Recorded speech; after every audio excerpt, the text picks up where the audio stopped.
పార్వతీపురం మన్యం జిల్లా కురుపాం ఎమ్మెల్యే పాముల పుష్పశ్రీవాణి ఇంటి ముందు అంగన్వాడీలు బైఠాయించి తమ సమస్యలను పరిష్కరించాలని డిమాండ్ చేస్తూ వినతిపత్రం అందజేశారు. వినతిపత్రం స్వీకరించిన అనంతరం ఎమ్మెల్యే మాట్లాడుతూ కొంత సమయం తీసుకున్న అంగన్వాడీల డిమాండ్లను దశల వారీగా పరిష్కరించే ఏకైక ముఖ్యమంత్రి వైఎస్ జగన్మోహన్ రెడ్డి అని ఆమె తెలిపారు. తెలుగుదేశం ప్రభుత్వంలో మీ అంగన్వాడీలు ధర్నాలు చేస్తే మహిళలను కూడా చూడకుండా గుర్రాలతో తొక్కిస్తూ బాష్పవాయువు గోళీలను ప్రయోగించి మీ ధర్నాలను చెడగొట్టే ప్రయత్నం చంద్రబాబు చేశారని ఆమె ఆరోపించారు. మీ ధర్నాలను కొంతమంది నాయకులు తమ వ్యక్తిగత ఉనికి చాటుకోవడానికి మిమ్మల్ని ఉపయోగించుకుంటున్నారన్నారు. అటువంటి వారిని నమ్మవద్దని ఆమె కోరారు. ఎమ్మెల్యే సానుకూలంగా స్పందించి తమ సమస్యలను ముఖ్యమంత్రి దృష్టికి తీసుకుని వెళ్తానని హామీ ఇవ్వడంతో అంగన్వాడీలు సంతోషంగా వెనుతిరిగారు.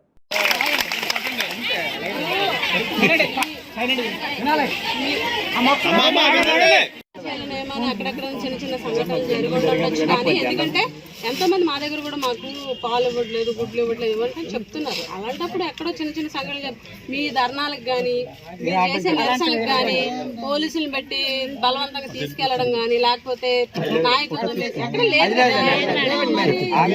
ఇది జగన్మోహన్ రెడ్డి గారి ప్రభుత్వం. మీరు నా దృష్టిలో తీసుకొచ్చారు, మేము జగన్ గారి దృష్టిలో తీసుకొచ్చాం. మేడం గారు ఒకసారి ఫోటో తీసుకుంటాం. రిప్రజెంటేషన్ ఒకసారి ఫోటో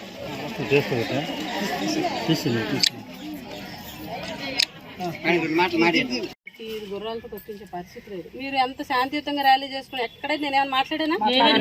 మీకేమైనా అడ్డు చెప్పామా? ఏ ప్రాంతంలో మీరు అక్కడ కురుపంలో మీటింగ్ పెట్టారా లేదా? మీ ముందు నుంచి ఎన్నిసార్లు మీకేమైనా ఆటంకం కలిగించాలి?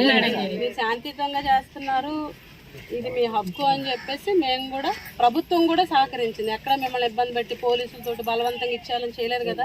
జగన్మోహన్ రెడ్డి గారు ముఖ్యమంత్రి గారు అందరి మనిషి, ఆయన ప్రతి ఒక్కరి గురించి ఆలోచించే మనిషి. ఖచ్చితంగా మేలు జరుగుతుంది. నిన్న చర్చలు జరిగినాయి, ఒకసారి చర్చలు జరిగితే సఫలమైనట్టు ఎప్పుడూ లేదు.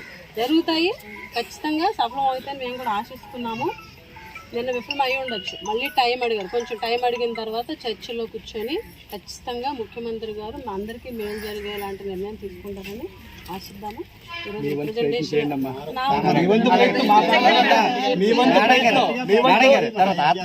బద్దలు కూడా వస్తానండి క్యాంటల్ కట్ట మన 7,000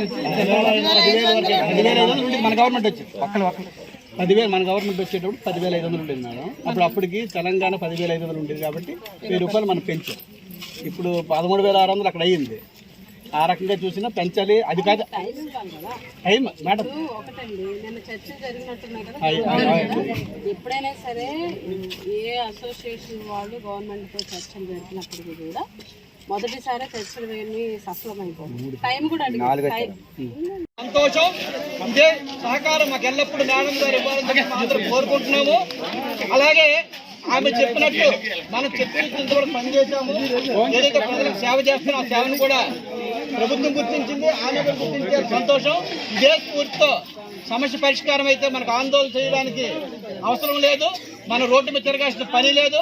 సమస్యను అత్యంత వేగంగా పరిష్కారం కోసం మేడం గారు మరోసారి కృషి చేయాలని చెప్పేసి మీడియా ముఖంగా తెలియజేస్తూ ఈరోజు ఈ కార్యక్రమాన్ని క్రమశిక్షణగా వచ్చి జయప్రదం చేసిన మీకందరికీ ధన్యవాదాలు. అలాగే సహకరించిన మీడియా మిత్రులకు, పోలీస్ అధికారులకి ప్రత్యేకించి ధన్యవాదాలు. మన సిఐటి నాయకత్వం, అన్ని మండలాల నుంచి నాయకత్వానికి, గిరిజన సంఘం వారికి, వ్యవసాయ కార్మిక సంఘం వారికి, అలాగే వివిధ సంఘాల నాయకులంతా వచ్చి సహకరించినందుకు ధన్యవాదాలు. మన కార్యక్రమాలు యథావిధిగా